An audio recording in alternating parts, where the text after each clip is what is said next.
कुठला लढा न देता एका बाप माणसानं तुमच्यासाठी आपल्या कायदा मंत्री पदाचा राजीनामा दिला होता, ते म्हणजे डॉक्टर बाबासाहेब आंबेडकर. आणि त्यांनी मांडलं होतं हिंदू कोड बिल.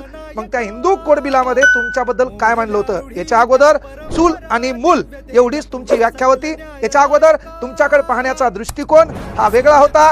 आज तुम्ही पुरुषाच्या खांद्याला खांदा लावून कुठलीही लढाई लढू शकता, कुठल्याही प्रशासनामध्ये तुम्ही उच्च पदावर जाऊ शकता. आज भारताच्या एका झोपडीतून गोरगरिबाची एक पोरगी शिकून शिक्षक पदापर्यंत डायरेक्ट राष्ट्रपती पदापर्यंत गेली. ह्या भारतातल्या कुठल्या धार्मिक ग्रंथामुळे नाही, ती बाबासाहेबांनी लिहिलेल्या संविधानामुळे. आणि म्हणून भारतातल्या प्रत्येक महिलांना मी म्हणत असतो की तुम्ही पूजा विधी आराधना तुमचे धार्मिक सण परंपरा ह्या जोपासत असताना रस्त्यावर कानाकोपऱ्यावर कुठंतरी चौकामध्ये हात वरती करून हातात संविधान घेऊन आपला एक बाप उभा आहे, त्या बापाच्या पाया पडून जायचं. कारण पहिल्यांदा भारतातल्या महिलांचा उद्धार करता कोण असेल तर परमपूज्य बोधिसत्व भारतरत्न डॉक्टर बाबासाहेब आंबेडकर.